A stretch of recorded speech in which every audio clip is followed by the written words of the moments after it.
is up, everybody? Welcome back to another episode of Chicken Bone Alley, brought to you by SRI Performance, Stock Car Steel and Aluminum, RK Motorsports Consulting, Profab Headers and Exhaust, and Earl Rainey Racing Engines. What's going on, guys? I'm David. I'm Sterling. What's up, y'all? Another day in paradise. That's it. Starting to feel like, well, kind of getting our summer back a little bit, but this past week's been awesome. Yeah, it was wonderful. And all of a sudden, this week's probably back in the 90s every day. And I'm like, dang. But I know what'll happen. It does this every year. It'll all of a sudden go back up, and it won't wake up one morning and be like 40 degrees outside. Yeah, I think it's supposed to be Friday is supposed to be a low of 58 or something like that, and a high 78 on Friday. So it's going to be 93, I think, Thursday, and 78 Friday. So it's going to be all day. My sinuses ain't going to know what to do. I'll just lay there and die. Yeah, it's going to be rough. But, yeah, man, it's been nice. Been definitely some good weather. Been able to enjoy a little bit outside this past week. And went out on the boat a little bit this Saturday. Went to a Co-Etzel concert Friday night. So it's been a good weekend for sure. He said go out on the boat. He went out on the new boat. Yeah, another new boat. Another new boat. Well, I downsized, if you will, a lot. But well, not really. Yeah, man. You didn't downsize much in length. You just downsizing type of boat, I guess. Yeah, so it's a bay boat now, aluminum bay boat versus fiberglass offshore boat. Went from a 24-foot to a 21-foot. So it's a little bit smaller, but still good size and plenty big enough for us to get on it and enjoy, and it don't cost so much to operate, which is wonderful. It was where you was liking to go fishing offshore. It costs $1 or $2 to get out there. Yeah, it was about $600 round trip for us to go offshore and back. That wasn't counting bait or none of that. So it was expensive for sure. It was ridiculous, but yeah. So now I can go just as far with 35 gallons that I could with 130 gallons. So that's nice. That's nice. That's a lot nicer there. A lot more efficient. So taking it on its maiden voyage there, what'd you think? Oh, it did great, man. It did, and it's a lot different, getting used to it versus the other big. I mean, you feel a lot more weight and whatever in this boat, which is normal for sure. You didn't really feel nothing in that big old heavy sportsman for sure. But yeah, it did great, man. It did, and got to figure out it's got a Garmin GPS or whatever on it, but the maps aren't like what I'm used to, so I got to figure out that and get a different card or whatever you call it, put in there. But cool, and it'll be fine. The only thing I got to get used to, really, for sure, is it don't have T-top, so it get hot. Yeah, it get warmish. You'll be putting one on it for too long. Yeah, that's probably something I'm gonna have to do, unfortunately. But it's tough. Yeah, it's tough when you don't have no shade all day. It is, man. I like it being sunny, but great day, but woof. I know we used to do it. I know we used to do it when we was younger, and God bless them bass fishermen out there to do it still. But when you get used to having a T-top and be able to walk up under there once in a while anyway, get out of the sun, you gotta get used to it quick. Yeah, for sure, absolutely. So, yeah, so you're probably right. I'll probably end up investing in one of those for too long. But yeah, man, it's so much easier to load and unload and all that good stuff. It was nice. It was good. Had a tire blowout on the way home, which was not good at all. Brand new tire, and it blew like a bomb went off. Dang. So I think it was ballooning on the inside sidewall, and I couldn't see it because it kept losing the air pressure slowly. Yeah. And I kept having to put air pressure in it over the weekend, and So anyway, I think it just finally heated up enough and swole up enough. It blew out the inside. But luckily I had a spare, so that was good. That was good. So That's good. That's good. That sucks, but it's good. all right. Now you just gotta get another spare. Exactly. Oh, yeah. Fun. So how was your weekend? Oh, it was all right. I reckon we Friday got off work and had to go finish up some stuff on the race car. To work on it to get out to Florence Motor Speedway this past weekend. It was championship weekend, so we had to finish up there because I was really wanting to. We'll go into this a little bit. We'll go into the racing a little later, but I really wanted to, I've really only been getting counted in points there since, I don't know, probably mid-May, I think it is, maybe. Right. Because the first time I went out there, I may have got counted some points. Actually, no, I didn't, I don't think, because they never even showed me on something was going on with the transponders that night, and they never even showed me on the scoring at all. So I don't think I got counted any points because I wasn't even showing in points or anything until later, like I said, in May. And because what happened was I went out there and drove a couple times, but I drove different cars, and they were registered under somebody else's name. The transponder was, so I didn't get points for it. But I never really, expected, because of how we were running at the first year, to even be, running for points. But then we got out there, I guess, over the year, and we had some good finishes. Well, we had consistent top fives for a long time there. And so with that happening, as of last week, or last time we ran there, 2 weeks ago, I was 5th in points. I was in 5th by 2 points in front of Lizzie, and I can't remember who was in 4th, but I was only behind him by 4 points. And so I was like, well, we really got to get this thing, try to get something going, and because as everybody's heard over our last few weeks, for whatever reason, car has we've had brake issues, we've broken axle. It's like everything was going great, and then all of a sudden these last couple weekends is just, I don't know. We found had some gremlins in the car for sure. Yeah. So we worked on a bunch of stuff, worked on some front end stuff over the weekend, and our back last week, and then we changed. We wanted to drop all the fluid in the brakes, just make sure we had brand new fluid in the brakes and everything. And I think within doing that, we got out there and practiced on Saturday, and went out, made a few laps, and all of a sudden, I just feel something. I come out the corner and it felt like the car just didn't want to go. Like something ain't right. It felt like something binded up. So I get on pit road, and the car won't hardly go at all. I'm like I'm trying to, slow down under there, but it didn't want to go slow. It wanted to I had to about mad it to go anywhere.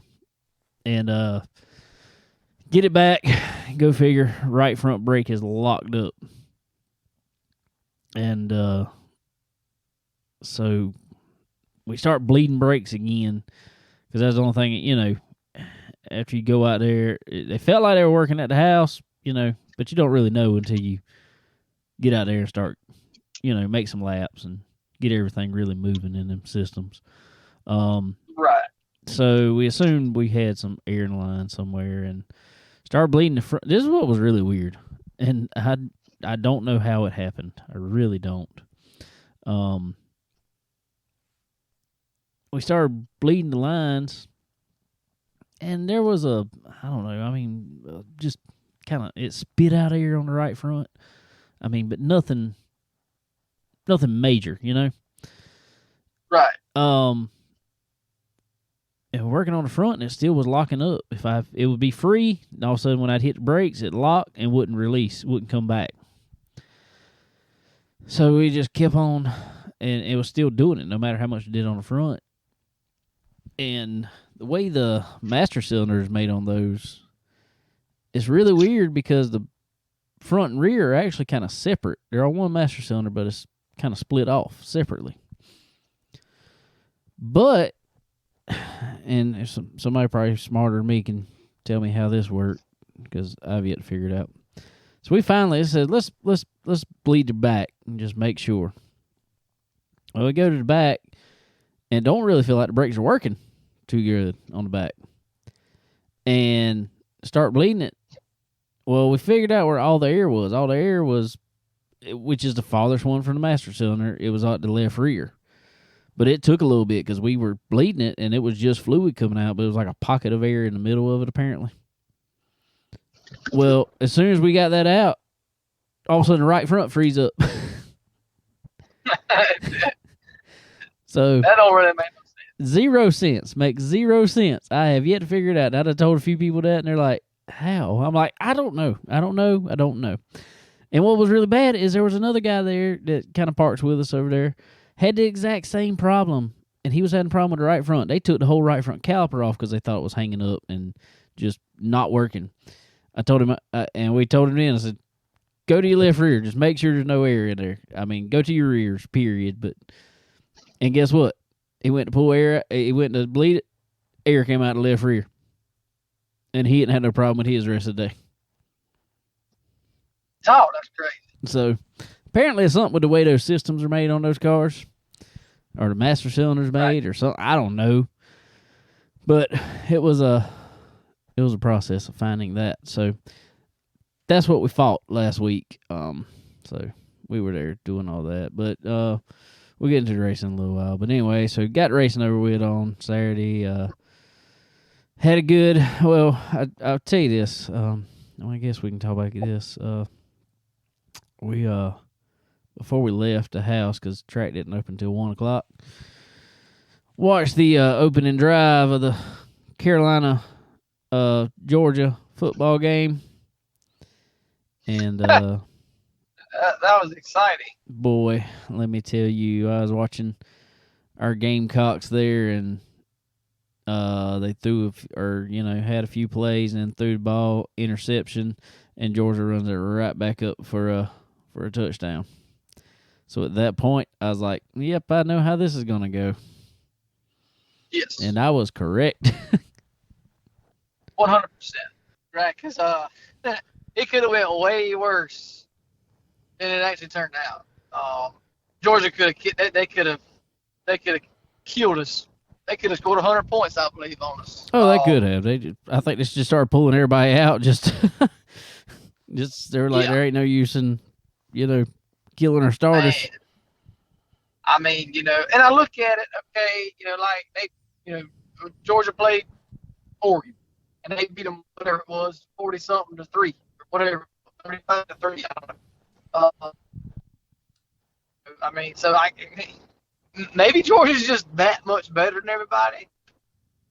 I don't really know, but man, it looked pitiful. I don't know, man. These ain't got no offensive line really, and the defense stays on the field the whole game, so they tired as all what. I don't know, man. I don't know what. Maybe we'll win this week. Nah, me and my pharmacist were talking about today. He's a big Carolina fan, and I got a small pharmacy with him, single store. That's the only thing, ain't no chain. Palmetto Prescription Center, actually, that's what it's called. But anyway, so he's a big Carolina fan. He was like, I was there. I said, ooh, you decided to go to that game? He said, yeah. He said, I figured I knew how it was going to go, but, I figured I'd be there anyway. He said, and I was ready to go. He said, I was just ready to be, and he's a big fan. He's like, I was just ready to leave. He said, it was getting bad. He said, My wife looked at it, she said, well, I just want to stay until we score. Once we score, we can leave. He said, that's liable to never happen. No, exactly. He said, we'll all be sitting here next year. Yeah. Oh. I think they let us score that touchdown, honestly. But yeah, that was somebody in the SEC come in, hey, we need them to score just one time at least. Yeah. I think it'll be a tough year for us. I do. Yeah. And I don't know if we're gonna make bowl eligibility. I don't know. It's like I was telling my pharmacist today. He we were talking about, and he's kind of like I am about it. He's a fan, but he's a realist about it too. I mean, we ain't expecting something that ain't gonna happen. I said, what's bad is I really think it's gonna take about 2 more years. We got a pretty new coach still. We were left with not good recruits at all. We had a couple that were good, but you can have a good recruit, but if you ain't got nobody good around him, they ain't worth crap either. So I don't know. It's just I think it's going to take him another couple years of recruiting to really get something back up, and then by that time, everybody be ready to hang him anyway. Oh yeah, that's the problem that it's been for so long with South Carolina is, either we can't give the coach enough time for all that to transpire, or they can never bring in a good enough recruiting or a good enough class, I guess, if you will, as a whole to put something together. But I mean, like last year, going 7-5, I really felt like we could at least go 7-5, maybe 8-4 this year, maybe. But I don't believe that now, man. We look worse than we did last year. The offensive line is like they don't know if they pass blocking or run blocking or no blocking. Or I don't know, man. It's just almost sound like a offensive coordinator issue. and well, I hate, it kind of does. And I hate to throw it on that because that's what everybody throws at. But your boys got to learn some stuff. Your boys stand on line got to learn to read that stuff anyway, regardless of what they were, they're planning for. They got to, if something's changing, we got to go with that change. But no, they don't. And that's why that's what I even told Farmers this day. He was saying the exact same thing. He was like, we have no offensive line. I said, that is everything to me in football. Offensive line is everything. I said, you can go to NFL. I said, look at Tom Brady. Everybody, he been known as one of the greatest quarterbacks of all times. I said, in my opinion, he is. I said, but that man paid his offensive line. His offensive line was so good, he could stand back there and eat a sandwich before he decided to throw if he wanted to, and nobody would ever touch him. Oh, yeah. Absolutely. And when you got that much time, then you can make something happen. But when you ain't giving your quarterback or your running backs or nothing any time back there, you can't make anything happen. No, you can't. I don't care. And that's why I say you can't blame it on Spencer Rattler, our quarterback, or any of the backs, in my opinion, because that's the second step of a play. First step of a play is blocking. Yep. If you can't perform the first step of the play, you can never get to the second step. Mm-hmm. And I think they need to back up and do that more and prepare for that than trying to make all these plays that will never play out because of that. Yeah. And we definitely can't go blaming or saying that Spencer Rattler's not a good quarterback or this, that, or the other, because you don't have time. Yeah, you have no clue if he's a good quarterback or not. No, I mean, because you could put Tom Brady back there playing Georgia as the Gamecocks quarterback, and it would have turned out probably worse, honestly, because he ain't gonna take a chance to get hit. Exactly. He's gonna get rid of it well before he gets hit. They ain't ever gonna get hit nobody. So yeah, I agree, man. It's just I don't know. They smarter than me, obviously, I guess, with that. But but I just can't see where they start blaming the quarterback's coach or the this or the that or whatever. You can't do none of that. You can't say that these backs aren't doing well because you don't know. if they don't have no lanes opening, you know, if they're practicing these certain play every week to run this certain sweep or whatever they're running, or they're planning, their run is planning on having a lane there to run in. And when there's no lane, what are you supposed to do? I mean, you can't. So, you know, Yeah. I don't know. It's just not good. But we'll see. Maybe they'll progressively get better throughout the year. I hope. I hope so. But I've always just wondered that, and I've always said myself, I'm like, if I was a coach, and like you said, they apparently smarter than me because they make all the big bucks. But if I was a coach, I get having a good quarterback. I get having this 5-star recruit, wide out. I get, whatever. I get having all that. But just looking at, just like we said, I mean, in the NFL even, and I know college and NFL ball are two different things to an extent, but there's some same principles there. Looking at the difference and that you can tell that a offensive line makes, man, when we go to recruit guys, that's who I'm looking at. I'm looking at, I need some big boys up there that's going to be a wall, Exactly. I don't know. Like I said, they making the big bucks, but I can armchair quarterback it all day long, I guess. Exactly. Yeah, well, maybe we'll do better here soon. But anyway, so went to church Sunday morning. Well, I'm gonna go back a little bit. Saturday night after I left the race. After all that, I was telling Sterling a little bit about this a little while ago, but left the race, got home and everything, getting shower on it, and all of a sudden I felt like I just had some dirt in my eye. Just nothing unusual, typical racetrack stuff. And I washed the face, washed my eyes, all that good stuff, and I went to bed, honestly. Tired, just went to bed. Woke up, still felt like I had something in my eyes. Like, golly, it's just aggravating. And longer Sunday went, the more and more irritated it felt. I mean, just rough. And woke up this morning, Monday morning now. Woke up this morning, and I was getting ready for work and everything, and I walked in, and I knew it still felt irritated and watering, and just my left eye. Right eye's good.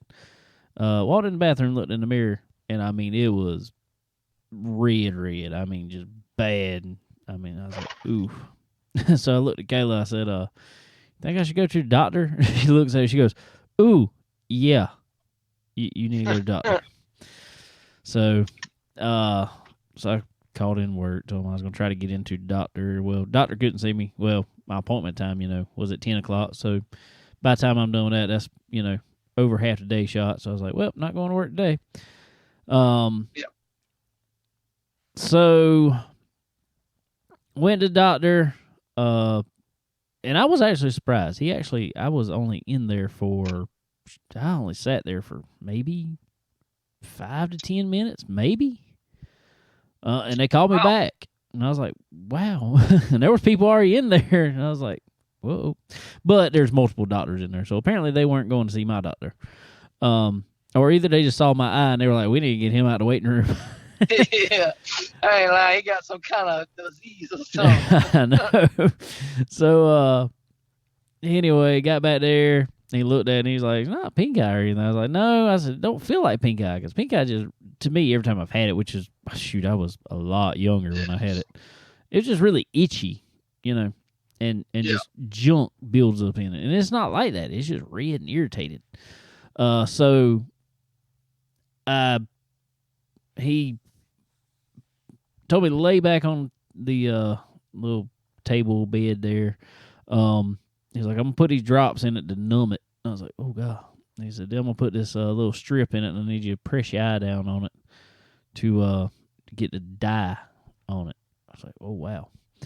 That sounds interesting.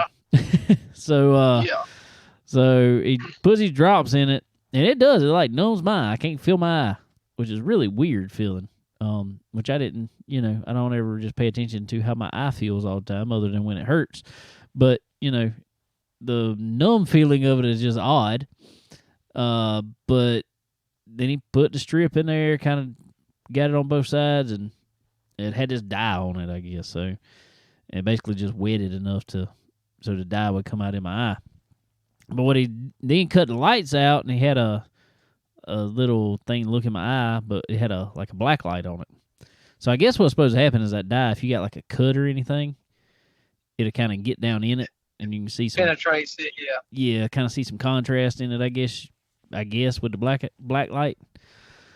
But he looked all around, had to move my eye around and everything. He said he couldn't see anything in it, or anything like that. So, he said there must have been or may have been or at some point that really irritated it and stuff. And so he prescribed me antibiotic eye drop and a steroid eye drop.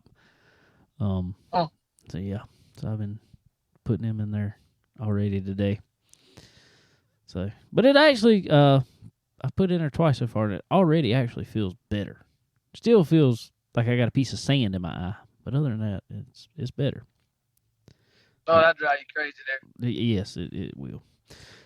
The redness, a lot of redness is going away though, so it's good eye drops apparently.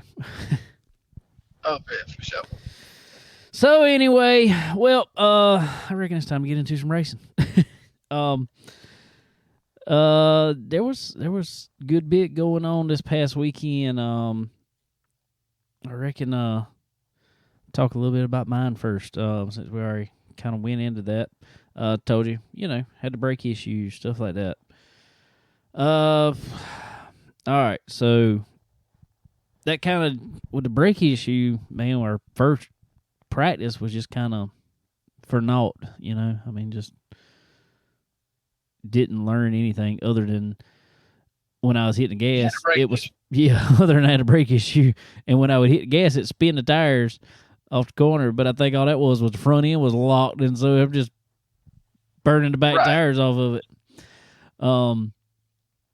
So that was whatever. And what stinks at Florence, I mean, I get it to try to move along things. If we don't have more than 15 cars, they use our second round of practice as our qualifying, which is, fine. But when you have an issue like that, your second round of practice is really kind of, your first round. Right. To really learn anything. So we were just not good. The loose I felt coming off, that was actually there. I was kind of tight in the center, loose off, which is the problem I always have at Florence. That is just what we fight there constantly. So we come in and man, I was like, we got to do something.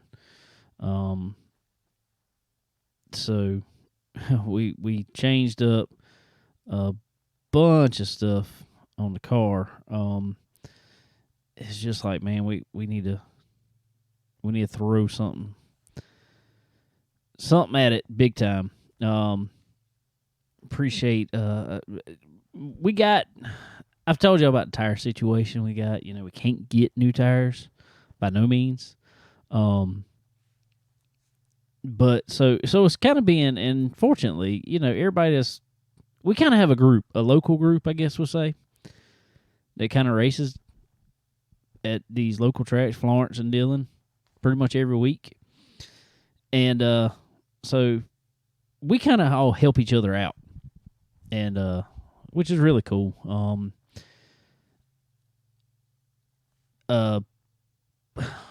There's a guy that actually just moved down here. He was from where did he tell me he was from? Connecticut? Yeah, he's from Connecticut. I think he said. I could be wrong. Anyway, if I am wrong, I apologize. But anyway, Thomas, and I'm probably gonna mess up his last name, is Martucci. I think it is, Junior. He's only been down here a few months now, and they've been running with us, and he's fast. And me and him got a very similar setup. Both running coupes with 1250s in them still, which is unusual around there now. So we kind of try to help each other out. Good people, real good people. Living down in Conway now, so he actually pulled out every tire he had. He's like, because I told my dad and everything, we were all talking about, I said, I just feel like the tires are just not in the track. I said, I feel like our tires are just junk. And for the most part, they are, because we can't get anything. I said, I don't know that the setup is just that far off. I said, I feel like our tires just, it's like no matter what you do, it just blows tires off of it. Like it's just sliding, just across top of the track. And so anyway, he pulls out all the tires he's got. He's like, man, if you can find something in mine, throw it on there. So I found one to match up for our right rear. I was like, well, we'll try his. Ours ain't working. What we got, because I got 3 sets of tires, and out of all 3 sets, just nothing felt like it would work. So I was like, we'll try that. Throw something at it. And then I'm sitting there, and my buddy that lifelong buddy, pretty much, Chad Webster, he actually come over there with us, or come over there to help our buddy Connor Lee. And so I called him over to your trailer. He ain't never really messed with legend cars too much, but it's a race car, so it's pretty much the same, for the most part. Right. I mean, there's some differences, but pretty much set up.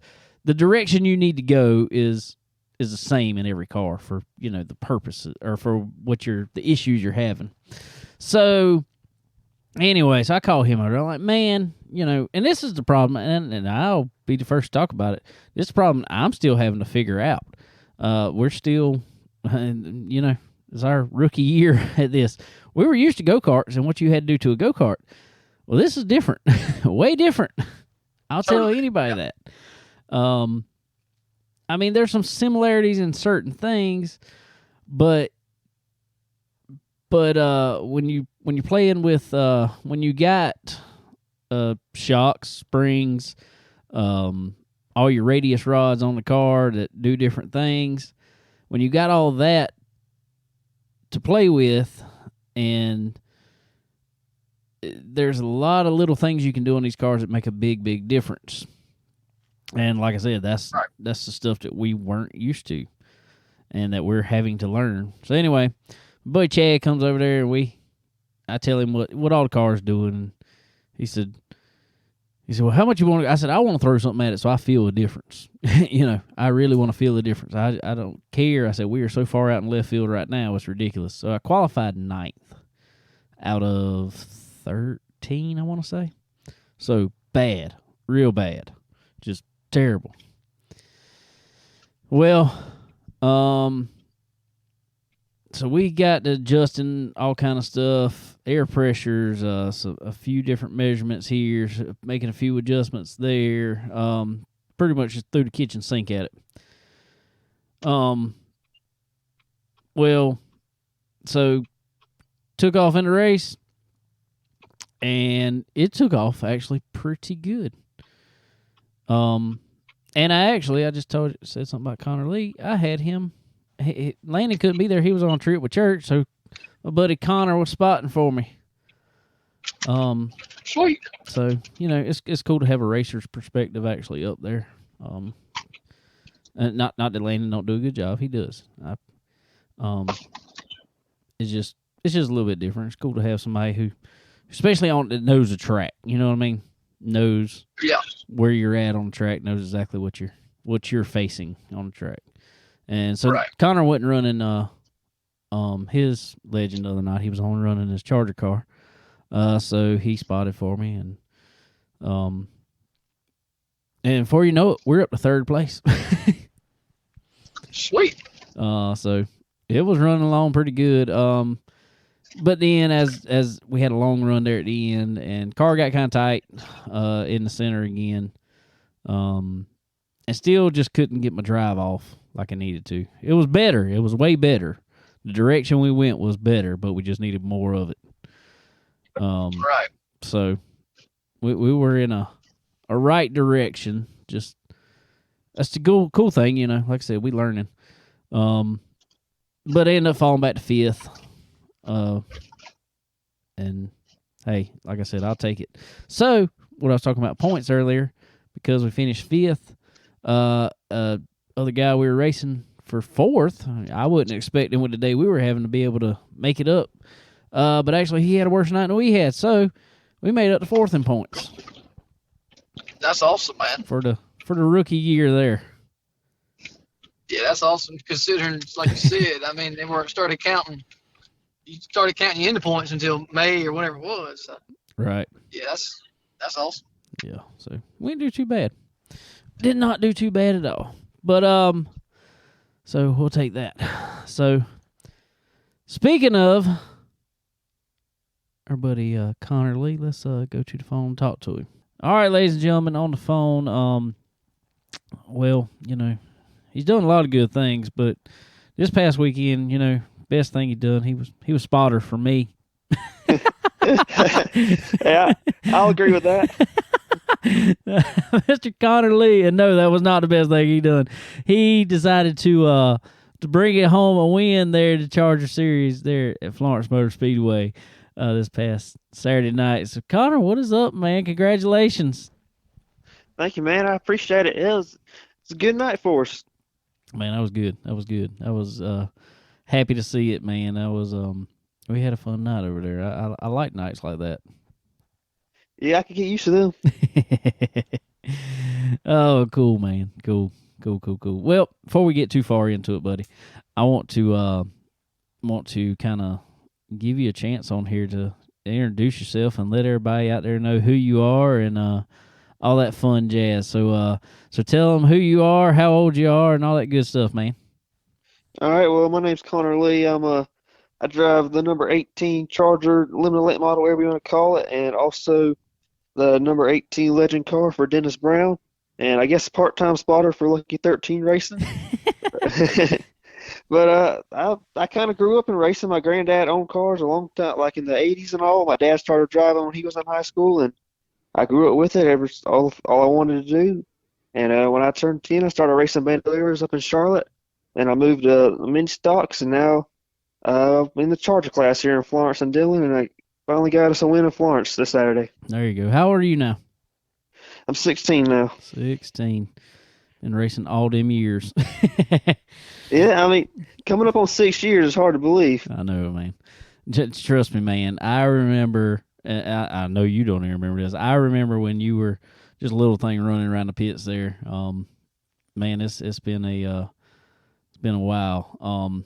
What's really cool, before me and Connor really, you know, started talking and became friends and stuff, and I remember back in the day, my dad actually worked with your granddad some on the race car and helped him some, and then when your dad was racing, through some mutual friends and stuff, I was at the track with them a lot of weekends, and so then to see you come along in it, it's like, man.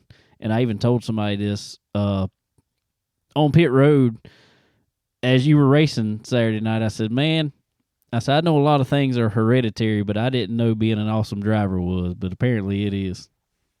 Oh, man, I appreciate that. Yeah, racing's kind of an unofficial family business over here.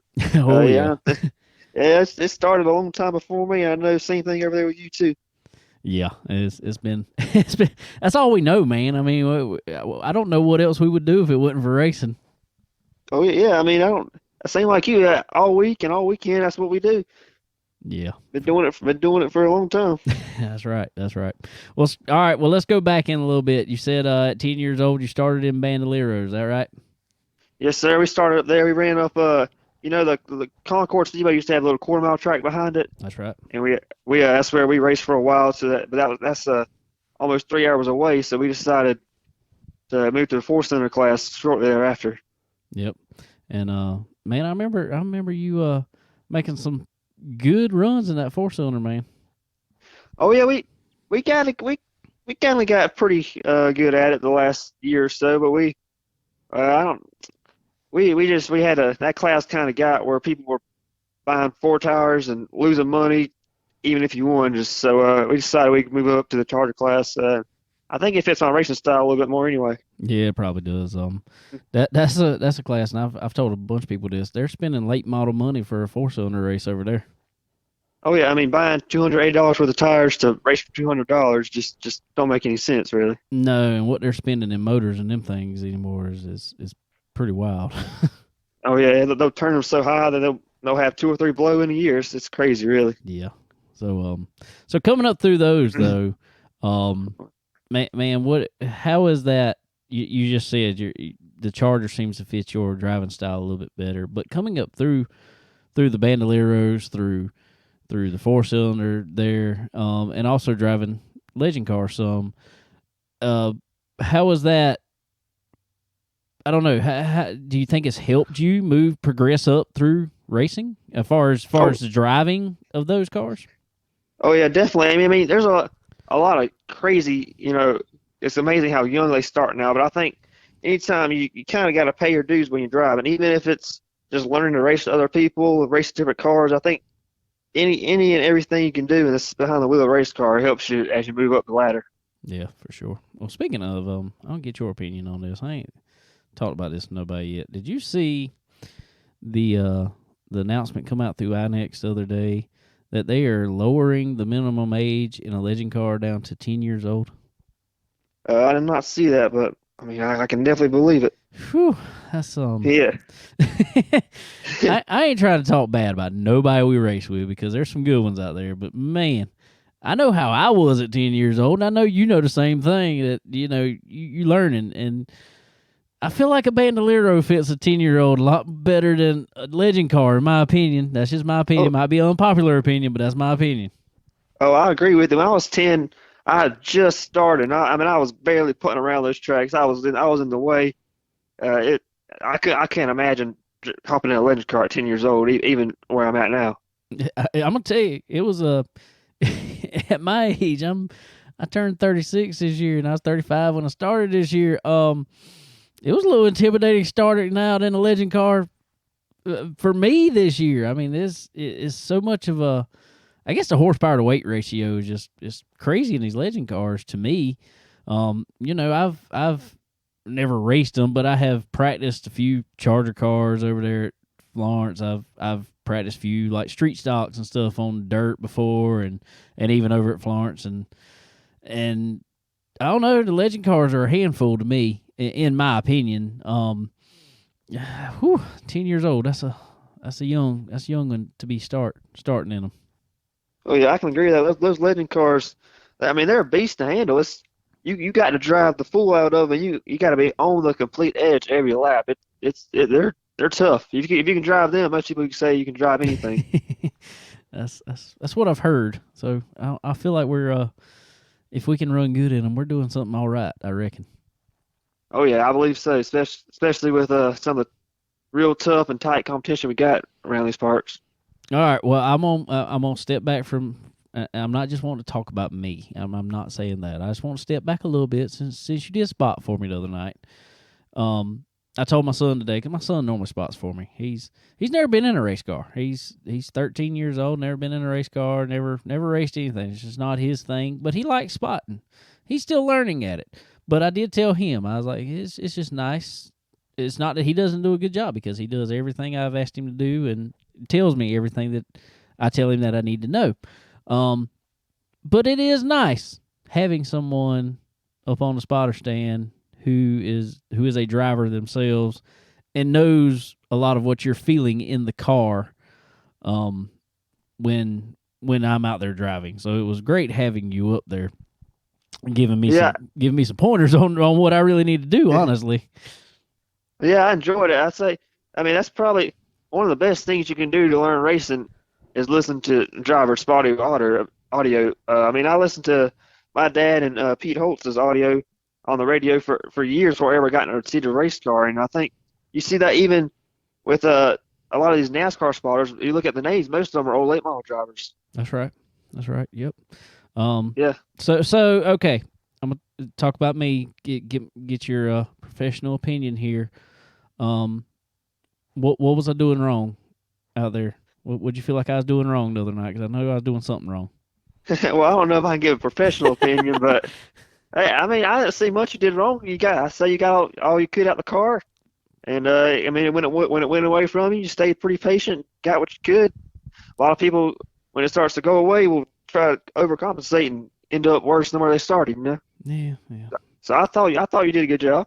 I was getting some good advice up there. You was telling me to arc my entry a little more, which was good advice. My only problem was every time I seemed to do that, I'd go straight up track for some reason. Yeah, that's what I felt. Everybody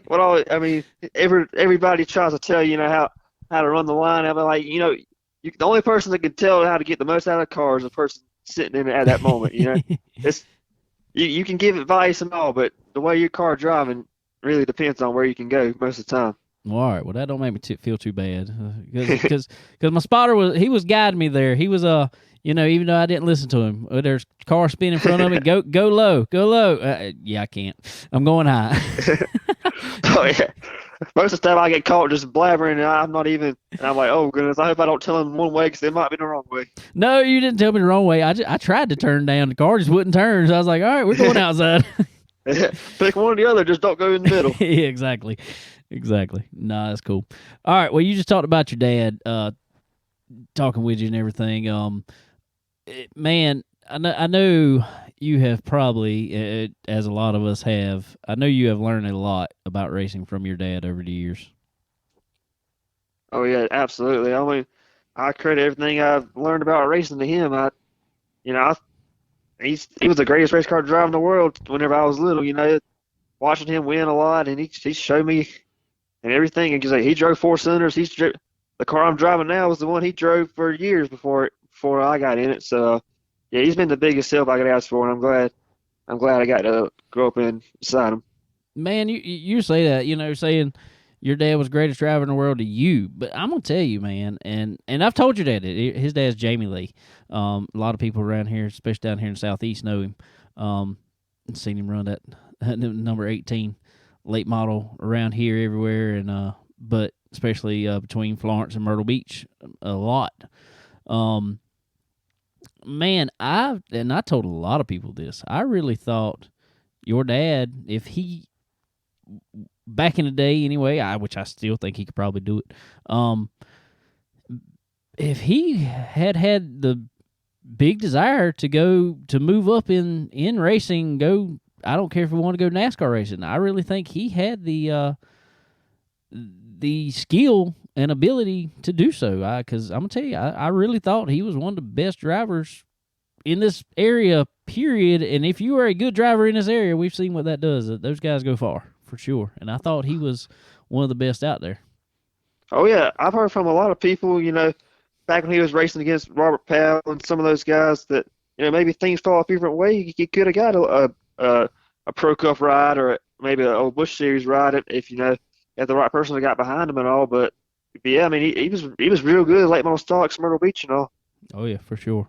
For sure. I remember being down there with him quite a few nights, and me and my buddy John Odom, we were always riding the racetracks all the time. Got that wherever they were racing at, that's where we'd show up at and hang out and help with a little bit we can. And I was actually asking your dad about this a few weeks ago. There was a time it was really funny to me because him and Jim Reams got into it. And they were going at each other there for a while at Myrtle Beach. It was just constant. And finally, your granddaddy told him, told your dad, this is what he told me the other night, told him if Jim's on one straightaway, I want you on the opposite straightaway. It was that bad. Man, they chased each other around the track one night after the race was over, still out there in the cars, still going, Jim was trying to run her. And what is so funny about that is, like I said, my dad was in racing too, and my dad actually kept, when I was younger, now this wasn't then, but when I was younger, I actually kept up Jim's race car, so it was like, oh God, I know both these guys. So it was one of them things, and it's always like that at a racetrack. It's so funny, and to look back on it is funny. It wasn't funny at the time because we was like, oh God, something's about to get tore up, but yeah, it's crazy times like that. that I've been over there with him. Oh yeah, I've heard so many stories, man. I feel like I'm missing out just by not being born yet. I've heard so many stories of getting wrecked by the Charlie Powell in the safari van. Him and Yeah, Jim I Reese. was sitting right there on the front straightaway when that happened. Yeah, I mean, I can see my papa's.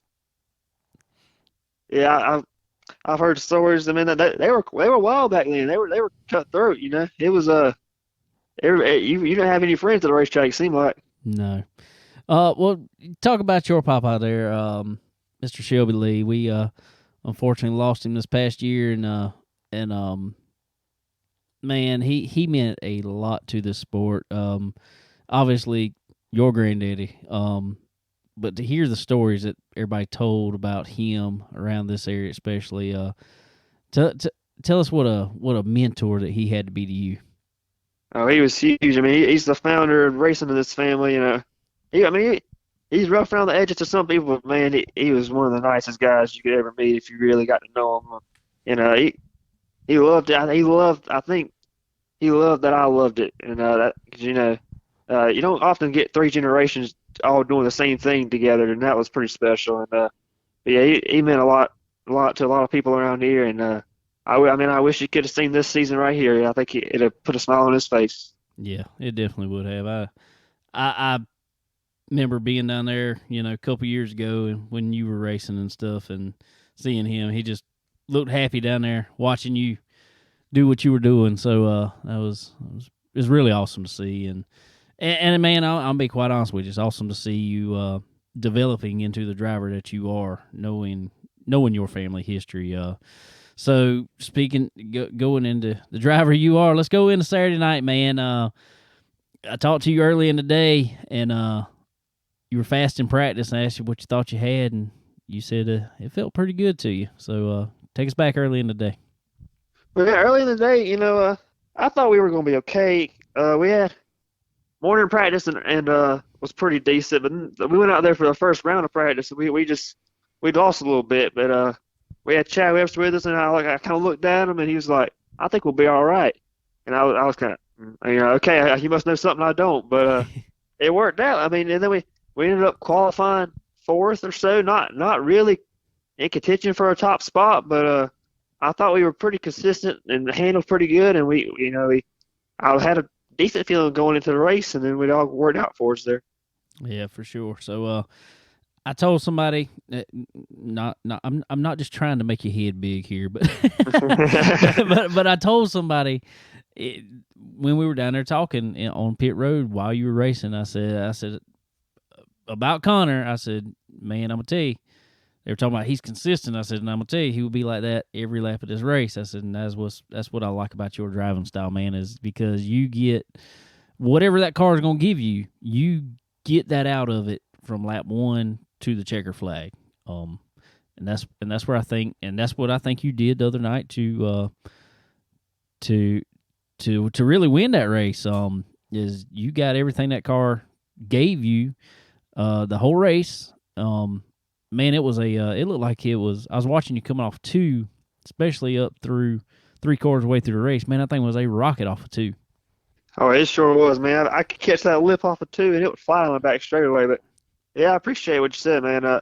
Yeah, I mean, that's a testament to the car, too. The car's handling pretty good. After we survived the first lap mayhem, we kind of settled in and just we ran some good laps, and things felt right for us. So I tried to be patient with it, and eventually, we made 2 clean passes for the top spots, and it was a good night. Yeah, for sure. For sure, definitely was a good night, man. And what's cool about it is this ain't the first one. This is the first one at Florence over there, but man, a few weeks ago you were able to pick one up at Dillon. Yep, we had 2 at Dillon this year, Yeah. and 1 at Florence. So yeah, I'm happy about that. I was really looking forward to getting 1 at Florence. That's kind of my home track, so I was happy we got one there last race of the season. Yeah. So being that was the last points race of the season there, tell us how you feel like your whole year's gone so far, man. Kind of up and down, but overall a really good year. We started out strong with several good top 3 finishes, and then we struggled for a few weeks there in the middle of the summer, and then we broke through. We got a win, and then another one, and we've been consistently up in contention, and we finally pulled one off in Florence.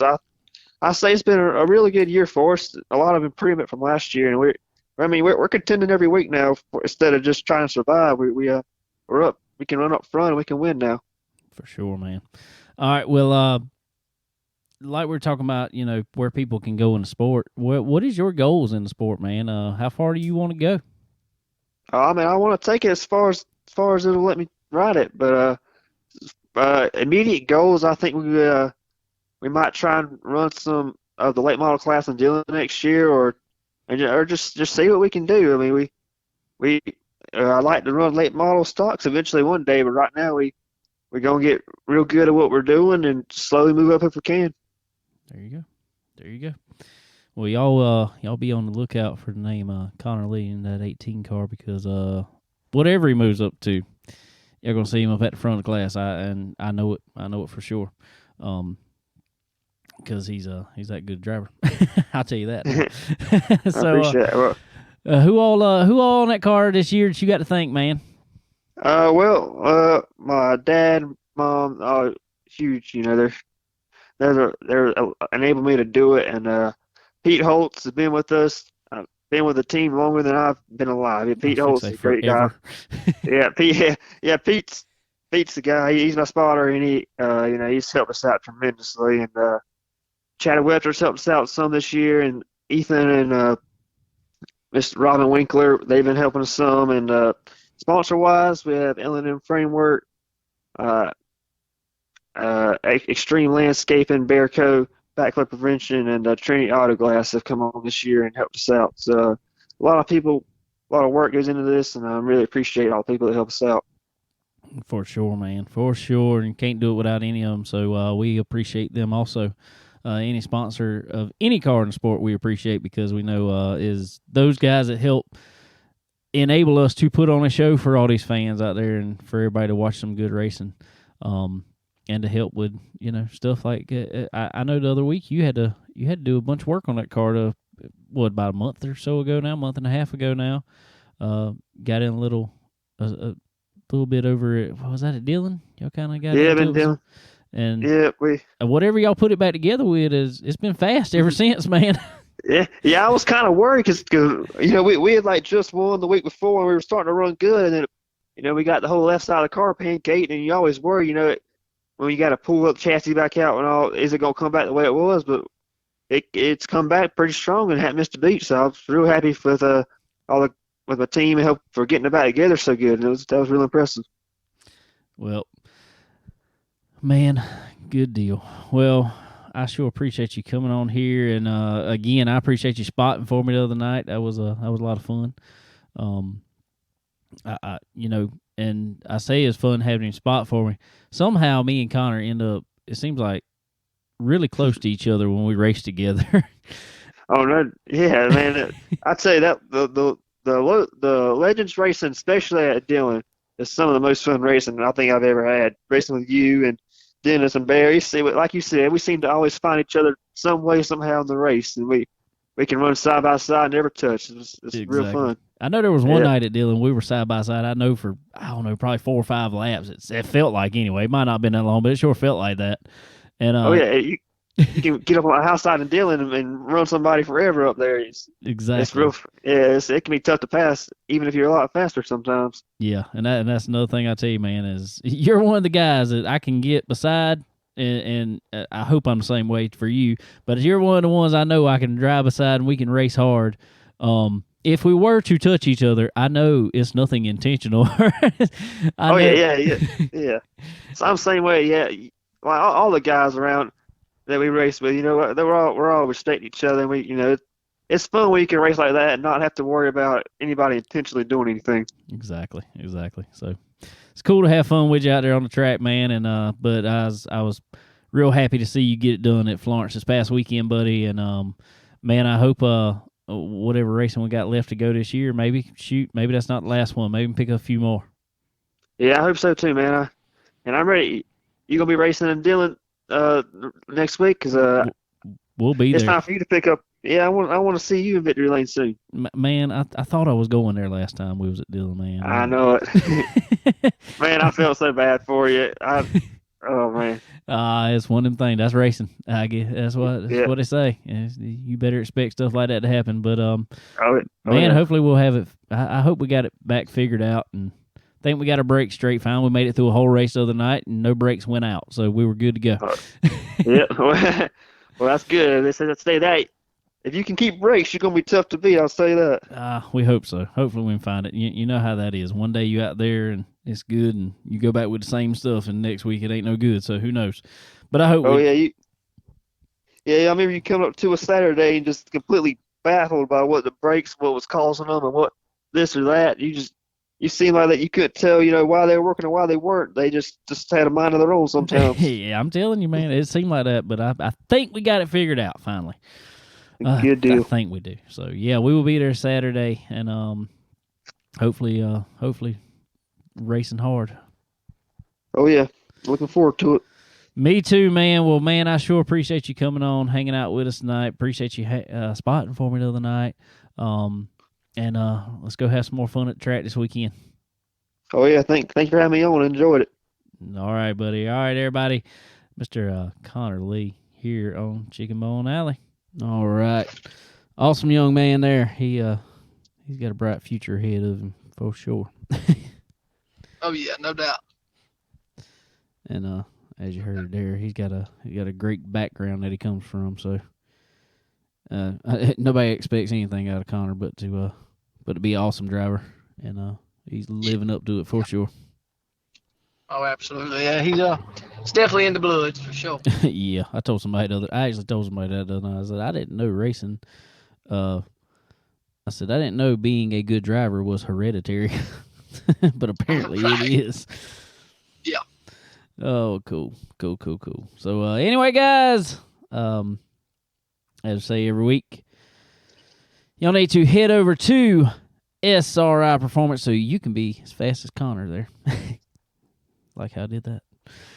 But so y'all head over there, get all the parts you need for your race car. Man, anything from engines to brakes, honestly. Anything to make you go fast or slow down fast. They got it, and you need it. So head over to SRI Performance, get every part that you need. I know there's some big races coming up here for the end of the year, but racing's kind of starting to slow down a lot of places. So it's time to start rebuilding them cars, making them look good and making them fast. You know what you need to do for next year. So go ahead, it's time to do it. Head over to sriperformance.com. Go get your cart loaded up. At time of checkout, put in promo code CBONE10. That's C as in Chicken. BONE 10. Get yourself 10% off there at time of checkout, and that way they'll know that we sent you over there. Head over there. Same deal at Stock Car Steel and Aluminum, guys, that y'all hear on here every week. Like I just said, time to make them cars look good. Time to make it, and I'm going to tell you, and a lot of you guys know, there is performance in the looks. And I say that kind of playing around, but there's actually performance there. There is aero performance in the materials that you put on those cars, and you got to put the right material in the right place. Y'all know that. Absolutely. So head over to Stock Car Steel and Aluminum, get yourself all those materials you need, and you know, like Sterling likes to say, go build you a deer stand, whatever. It's time of year too. That's right. Go get whatever. They got all kind of stuff, kind of goodies. All the things. So head over there, get you loaded up on all the materials you need. You will not be disappointed. Go check them out. And while you're up around that way, head over to our friend Earl Ramey Racing Engines, and get yourself some horsepower. There ain't nothing that makes a car look better than when it goes fast. You can have pretty car, but if it's slow, it don't look good. Exactly. So when you make that car pretty on the outside, make it pretty on the inside too. Put your Earl Ramey Racing engine in that house and make it run. Let it eat. Head over there, get you any type of motor you need, anything from super engines to UMP modified engines to crate engines, and now, as we saw the other day when I was taking a tour over there, he's working with some drag car stuff, which he says something new to him, but market they really wanted to get in. So big horsepower there. Oh, for sure. Yeah. So that's awesome. Yeah, it's really cool. So head over there, get you some power under your hood in any type application that you need. And as he even said over there, I don't care if you got an airplane. He'll make that go fast too. And get yourself some time on that chassis dyno. Now I don't know how your airplane's gonna do on a chassis dyno, but your car will do real good on a chassis dyno. I don't. Do they have a chassis dyno for airplanes? I don't think they do. I've never seen one. No, I don't know. It might be like a wind tunnel of some sort. I don't know. Oh, anyway, guys, head over to Earl Ramey Racing Engines. Get yourself some time on that chassis down there. See what all the bolt-ons you can put on your car. Make it even faster, and you will appreciate the time that you had on there for sure. And one of them bolt-ons you're gonna put on there some Profab headers, and they'll soup up any ride. That's for sure. Yeah. That kind of goes along with looks too, man. Because they offer performance, but man, they look good. I'm gonna tell you, they do look good, and their slogan is "Quality that wins." And there's a reason they say that. As y'all see when we took the tour up there, if you haven't seen it, go back on our Facebook page and catch the live that we did at Profab Headers and Exhaust, and you will understand exactly why they say they are quality that wins. Because every section in that shop was just immaculate and perfect, and every guy knew their job in there and knew how to do it to its greatest.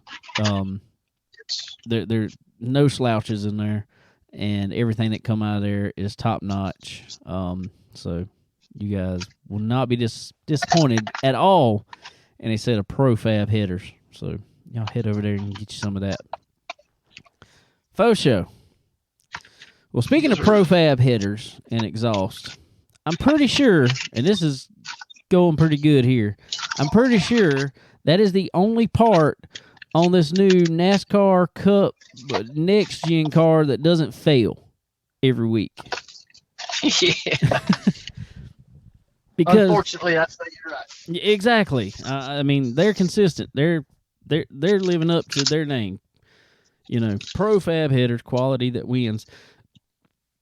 They're not breaking. Now, maybe they need to get Profab to figure out how to build power steering boxes and every other thing else on this next gen car, because it falls apart. It sure does do that. Now, I'm gonna tell you, man. I mean, every single one of them. I don't know what they're doing, but I don't know. But before we get too far ahead of stuff, I guess we just need to talk about Bristol as in all there. How about guy that's been on this show before? Talked to him a few times. Ty Majeski picking up his first Truck Series win at Bristol on Thursday night. Yeah, that is awesome, man. And in the playoffs, you know, that's the perfect time to get your first win if you want to. In the playoffs, and that puts him in the Final Four. Yes, in Phoenix. So that's huge. Yeah, real big. Perfect timing for it. So congratulations to Ty Majeski there, and that was a good race. Actually, probably one of the better races of the weekend, I think. But I say that the Xfinity race pretty good too. Noah Gragson brought home his third win in a row, not without a little bit of controversy though. He put the bumper to Ty Gibbs there. I love it, man. It's Bristol, baby. It is. I don't think, and see people like, oh, he just took him out. No, he didn't take him out. He bumped him just to move him up track. Unfortunately, there was another car there that Ty just ran over the hood of, and it turned them all in the fence. Right. I don't think Noah meant to do that. I think he meant to get into his bumper. I think he meant to move him up the track because, I don't know, I don't dislike that form of Bristol. I don't at all. I don't mind people putting a bumper to somebody to pass them. Something like, just to move them. I don't mind that. I don't mind it when somebody does it to me, as long as they don't run over me in the process. Right. It's one thing to put the bumper somebody, move them up track. Bumper on entry, just go up under them and you're gone. Fine, not a big deal. Now, slamming somebody's bumper, or left rear when they're going in there and turning them sideways, that's a little much, a little egregious. But he didn't necessarily do that. But it was just bad timing, I think. But I could still see if I was Ty, I'd probably be mad at it for sure. Because you don't like it took out no matter what. So right. I understand it. But third win in a row there by Noah Gregson. I'm gonna tell you, they're coming on at the right time of the year. Yeah, they sure are. A playoff start for them this coming week, right? Yeah, I think so. Yeah. But man, you can't ask for a better time in the season to light up. Well, no, playoff start for them, and AJ Allmendinger won the regular season championship there. Okay, so he won it last year, but remember it was him and Austin Cindric wrecking at Bristol for the win. Yep. So he said this one was a little cleaner. He didn't get to win, but it was a little cleaner. So thought it was funny. But anyway, so congratulations to AJ Allmendinger picking up the regular season championship for the Xfinity Series. But then we'll go to Cup racing. Let's go back just a little bit. Well,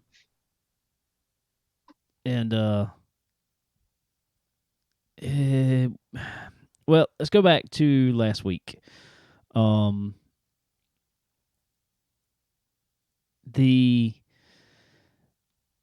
Probably one of the biggest announcements in NASCAR recent history that we talked about it. Kyle Busch heading to RCR. Mm-hmm. We call it. I mean, everybody already knew it before.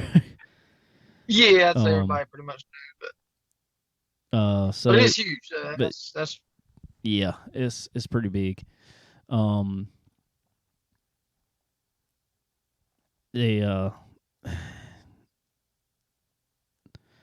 That's a big announcement.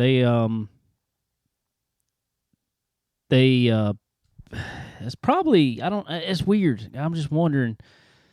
I'm still wondering.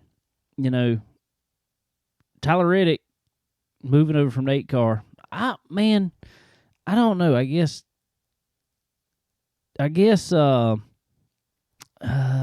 Richard Childress just, I don't know. I guess he wants that 8 car, because I really would have put Kyle in the 51 car. Oh, for sure. I was really hoping that was going to be the case, man. Really, I don't know why they did that. I don't really know. Does he own the 51? Does he own right to the 51?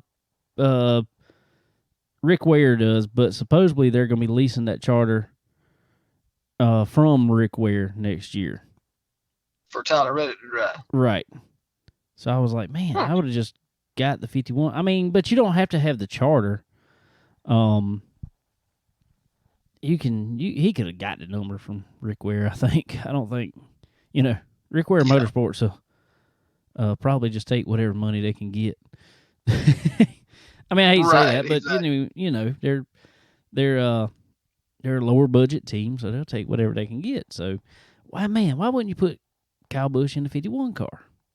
I was like, that's a perfect opportunity to get him in as 51, yeah. and people, and that's his thing is, the eight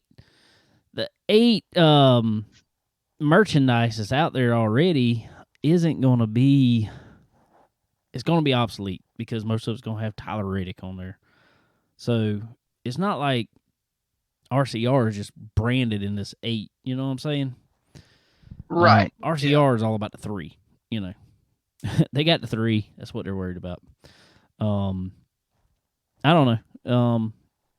But Kyle Busch already has 51 apparel. from the truck series and whatever else. Now, granted, a lot of it says Toyota on it, but still, doesn't matter.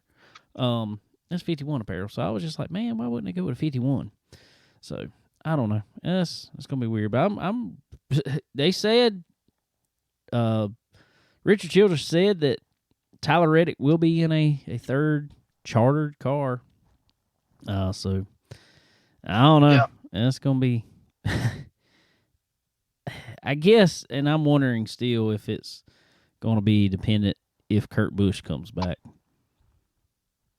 I think I think they're kind of waiting to see that, and I don't know though. I mean, this would be a good time for Kurt to go ahead and step away. But Well, he's got contract through what, next year with a option for the following year, I think. right, and but it was already sounded like it was already kind of determined that he was gonna be gone after next year. Right, because they weren't saying they were going to add another car, so right. we all assumed that Reddick be in that car. Yeah, Exactly. So I don't know. That's a crazy situation, because especially even Tyler Reddick was on Door Bumper Clear just the other week, and they asked him straight up about him and Richard Childress, and the relationship there is very, very hurt apparently. oh my goodness. So I don't know. You would think.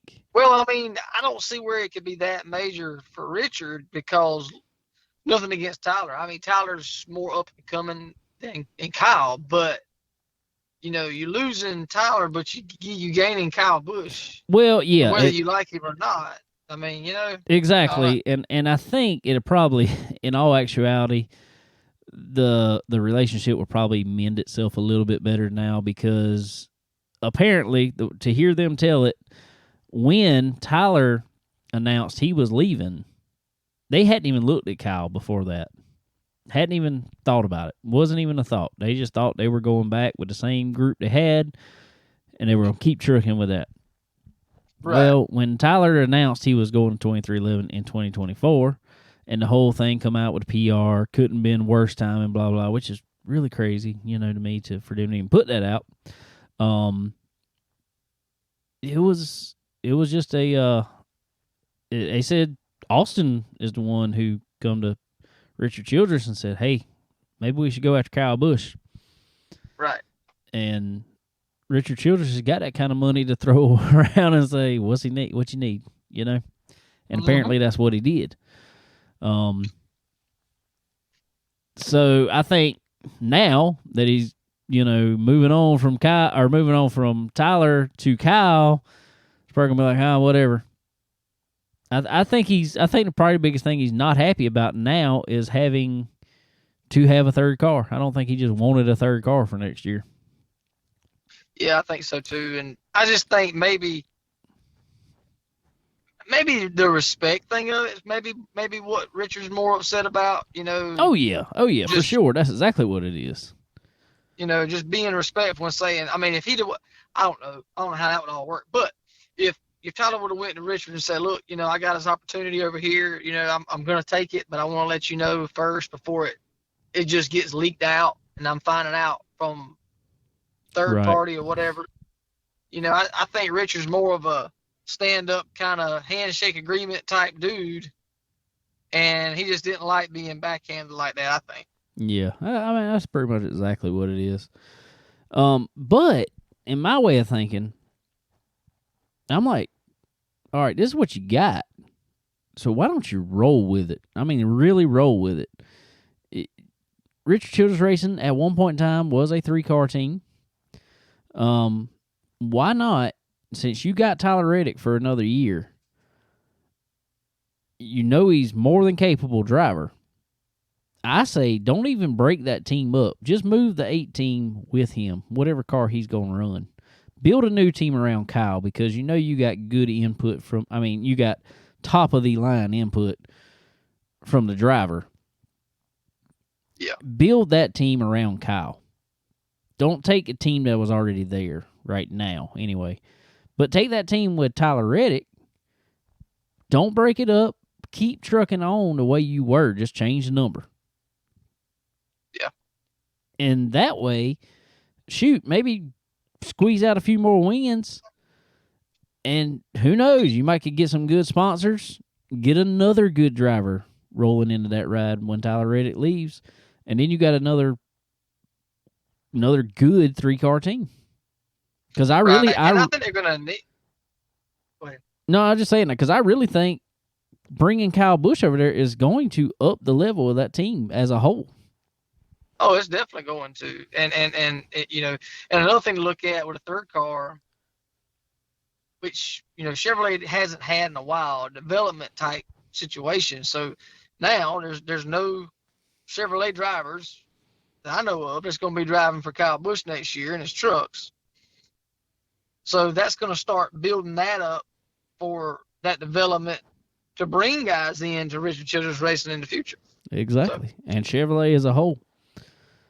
Right. You're looking at a pipeline now to bring drivers up in a Chevrolet team, which I think the word was they were just waiting to see how much money Chevrolet put into it to help back that team, because Toyota was putting a lot of money in Kyle Busch Motorsports. Everybody knows that.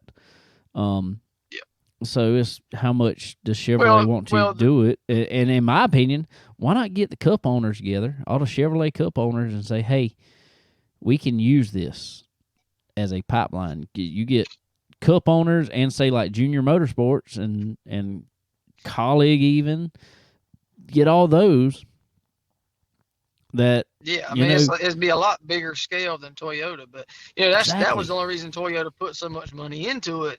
It's because they got all these drivers contracted from the late model series all the way up. Yep. They're already contracted through Toyota, so they can't go nowhere, and that's why they're losing all their drivers. That's why Kyle's losing all his drivers. Yep.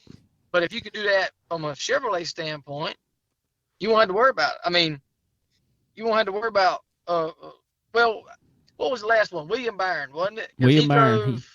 William Byron and Noah Gregson both drove for Kyle Busch in the trucks, and both left and went to Junior. Right. So I'm not sure how that worked out back then as far as the contract deal with Toyota. I'm not sure. But maybe that was put in place after that. Oh, probably so. Reasons. Probably so. That's kind of the from what I'm hearing, that's kind of the problem right now with John Hunter Nemechek. He's contracted through Toyota, and so he has no clue when all this came out. Well, he's not going to be there because he don't. Right. And there's no Toyota trucks out there anymore. That was one of the only Toyota truck teams. Yeah, I say he's going to go drive Brandon Jones' Xfinity ride. I would say that, but I don't know. I would think so. They talked about it. I heard something they saying he possibly could come to Cup. I don't know. He's a good driver, but he just don't need to get in a backmarker car again. I mean, because that was a big waste of his time, I think, and his talents, I think. Well, I think he did the right thing. I think he was the first driver we really seen do the right thing to pulled himself out of Cup, because he had an offer to go right back. Pulled himself out of Cup, go back down to Truck Series to a good team, go down there, show who you are, and then work your way back up into quality rides. But there was something the other day I saw about him going to 2311. Now, whether that'll happen, I don't think that'll happen, but, it's always a possibility. Yeah, I don't know. There's a lot of expansions got to be done because there's not enough Toyota teams to put all these development drivers in on cars. Exactly. Exactly. So they're going to have to start breaking contracts and moving people or something. They're going to have to, because, I mean, it's going to end up hurting Toyota more than it's helping, because these drivers up and coming are going to say, well, crap, there's 15 Toyota drivers that are trying to get the 3 cars in the Cup Series. I ain't going to never make it. So I can not sign a contract with them and go drive for Chevrolet, and I got a lot better odds because I got a lot better options. Yeah, for sure. So moving from that, This week, well, not just this week. Let's look back all the way to Darlington. Joe Gibbs knew Kyle Busch was leaving, and I mean everybody knew he was leaving. It wasn't a secret. It was the worst kept secret in Cup history ever, probably. Well, it comes out, and what happened? Kyle Busch blows a motor, and he was the only car of the night to even blow a motor. He blew a motor at Darlington, which him and Martin Truex both blew motors. Man, it's let the conspiracy theorists run wild out. And also today they announced they're swapping over the wall pit crews he's swapping with Denny Hamlin. Yeah, well, he's out of the playoffs now, so I guess they just whatever's the better. It's all of that. It's no team standpoint. Well, it's no single car team standpoint anymore. It's just, right. What can you do for me today? Right. But it's I don't know. I mean, yeah, but who blows a motor, man? Who blows a motor at Bristol? Especially anymore. I mean, never happens anymore. And Kyle seemed like he was probably one of the biggest conspiracy theorists of the night because he was talking about everybody else's problems. He said everybody else had problems with NASCAR supplied parts. Ours was a Toyota issue. He said in his press conference. I said, Lord. He's pointing fingers. Yeah. And you can't blame him, though. I mean, it's very coincidental. I ain't saying it happened on purpose. I'm not saying it did, but boy, is it coincidental. Well, it is. And, I mean, I can understand him being salty towards Toyota because, yeah, Toyota's done a lot for Kyle, but Kyle's done a heck of a lot for Toyota.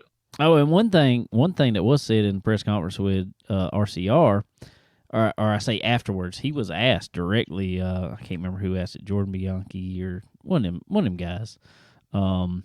Asked him directly, was it ever told straight to you that driving the 18 car next year was not an option? And he said, yes, that's exactly what happened. So I think Toyota wanted to keep him, maybe, but apparently they couldn't put out enough money anywhere to keep him. But Joe Gibbs lost a sponsor with him, so he was done. I think that's the only thing. I mean, I hate to say it, but I think that's what kept him there. Mars kept him at Joe Gibbs Racing. Yeah, especially with Ty Gibbs coming up, and his granddaddy going to put him in a car. His granddaddy going to put him there, but Monster's behind him 100%. And you can't blame him. The boy is good. I mean, I'm not going to take anything away from him. The boy is a wheel man for sure. He can drive. I just think it could have been handled a little different. Now, I mean, I know there's no good way to handle it, but it just sounded, how you going to take the only two-time champion in the sport at right now, how you just going to ditch him like that? Right. I don't know. It's like, man, everything that Kyle Busch. Now, I mean, granted, Kyle Busch is a polarizing individual. We all know this. He's hard to handle sometimes, but it doesn't matter. It's one of them things that any publicity is good publicity because I'm gonna tell you, everybody talks about, I heard half the crowd booing. Well, I hate to tell you, but the other half of the crowd out there is wearing 18 merchandise. Yeah, they really are. So they sure are. Yeah, it's kind of a weird thing, and it's definitely a hard blow to Kyle and what all he's done to, honestly, I think, better Toyota for sure, but better Joe Gibbs Racing. Yeah, he's got a different way of going about things and whatever, but, I think you're going to see that do nothing but help Chevrolet as a whole. Definitely with Chevrolet, but it's going to gain. I think Chevrolet is going to gain a lot. Yeah. From Kyle Busch being a part of that now. Yeah, definitely are. Definitely are. Well, so anyway, how about completely opposite of Xfinity though? Christopher Buescher coming up and winning for Roush Fenway Keselowski at Bristol, man. I mean, that's I'm just happy for Chris Buescher. I mean, honestly. Oh, I am too, man. I'm happy for him. Honestly, I'm happy for Brad and Jack Roush and everybody, because it wasn't no fluke. Both of them cars were on a rail. Oh, they were fast. I really think if Brad wouldn't blown that tire, I think he'd have had race 1. Oh, that would have been his race for sure. I believe that. They were strolling. So I don't know if they found something or what, but man, they look good. And yeah, I like Chris. He's an awesome dude, and he just seems like a really good-hearted person, and don't give up, and he don't ever have a sour attitude. And so, man, that was awesome to see that for him. And man, I said he was a man in general, Bo. When I saw him at Indy at that road course, car's on fire, he just sitting in it. They sprayed fire extinguishers all around him. He just sitting there, ain't moving. They get it out, he takes off. I'm like, dang, that dude is hardcore right there. He's tough, bro. I'm telling you. But yeah, just like you just said, man, you never hear him have a bad word to say about anybody. You can listen to him on the radio. He doesn't get all crazy, been out of shape. He keeps cool, calm, and collected, and I know it don't show. He hadn't had all the finishes to show for it, but that dude drives a race car. He drives a race car hard, and a lot of times, if you really pay attention, as hard as he drives it, he don't tear up a bunch of cars. It ain't just you don't hear Christopher Buescher just run into the wall or just spun out by himself or Chris Buescher. Junior done got me on this Christopher Buescher stuff. Yeah, yeah, no. And anyway, he's a hard driver. He really is. He just hadn't had the equipment, and I'm glad to see him finally have the equipment and take off on it and get him a win for sure. Yeah, for sure. Also, everybody, want to let y'all know about MPM, McAllister Precision Marketing. Y'all head over, talk to Tanya, get yourself on the right track to be making your name in motorsports now. The MPM is your best destination for developing you as a not just as a driver, but your marketability in the sport. Everybody knows you need that. So all the driver advancements you'll need and the eyes you need to be in front of, that is what MPM is great for. They are connected throughout the motorsports industry to put especially young drivers, but any age really, but especially young drivers in front of the right eyes, in front of the right sponsors to get their name out there and to advance them in the sport. So y'all head over to MPM Marketing and get on board for sure. Yes, sir. Oh, anyway, we'll say Knoxville Nationals this past week. Or not Knoxville Nationals. Was it Knoxville Nationals? Whatever it is. Super late miles at Knoxville. Lucas. Jonathan Davenport pretty much well like the rest of the year. He won Thursday night, finished like 10th Friday night. Well, Saturday it rained out, so he comes back up Sunday, wins again.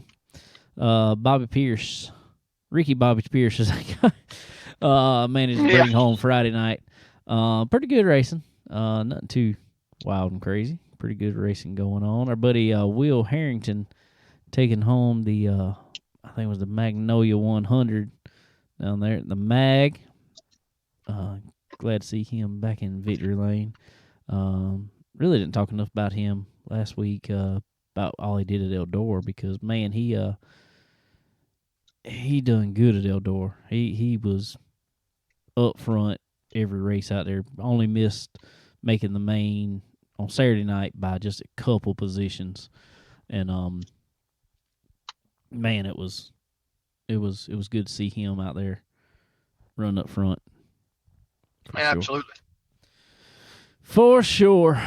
Well, but anyway, what else we got this week? I don't know, man. Yeah, like you said, everything's starting to unfortunately wind down. Well, it's winding down, especially for y'all, man. I mean, it's starting to feel good outside, like you want to go to the racetrack on Friday, Saturday nights, and they starting to wind down. But it is. But we will be at Dillon Motor Speedway this Saturday night.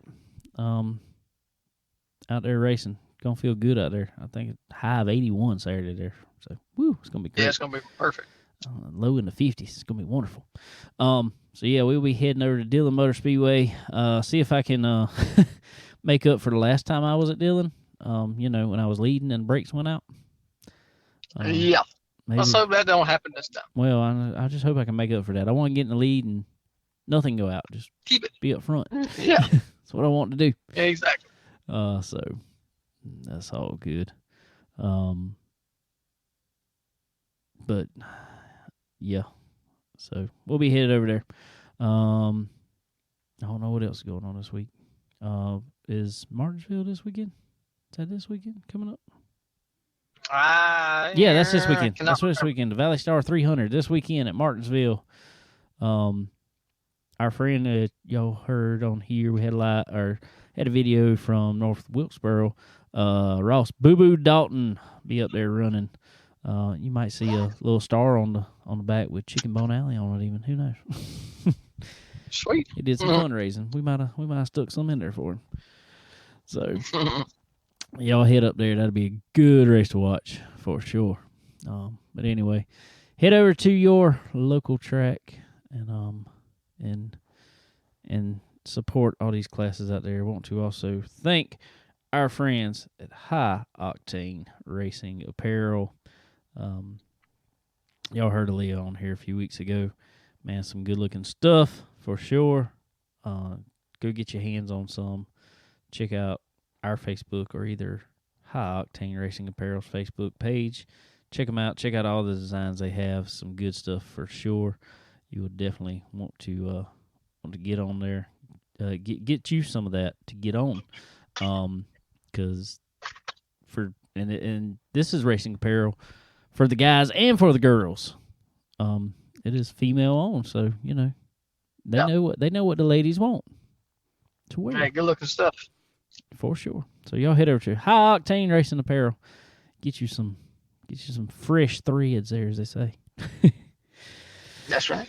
But anyway, guys, all right. Well, we sure appreciate everybody coming to hang out with us this week. But as always, SRI Performance, Stock Car Steel and Aluminum, RK Motorsports Consulting, Earl Ramey Racing Engines, Profab Headers and Exhausts. Also, guys, get on Checkered. They are the race hub, social media for nothing but racing. So y'all head over there and jump on the app, get the app, Checkered. You will not regret it. Check us out on there. Check us out on everything. You'll see us on there. Also, Forward Bite. Check out Cole Train Vanderheiden. His rookie year, his 305s, and man, doing good. Done put up a few wins. Doing great in the rookie points. Man, can't ask for a better rookie year than he's having. So y'all head over to Forward Bite. Get you some cool shirts, cool T-shirts, cool apparel over there too. Koozies. I don't care what you want. Forward Bite. Every racer wants it. So y'all head and get you some. But anyway, guys, come on out. Like I said, we'll be at Dillon Motor Speedway. Y'all come over there and hang out with us. We'll be there or whatever other local track. Just go to one. Support them. They all need it. That's right. Yep. Somebody's racing. Go out and check them out. But anyway, guys, we sure appreciate it, and we will check y'all out next week. Later.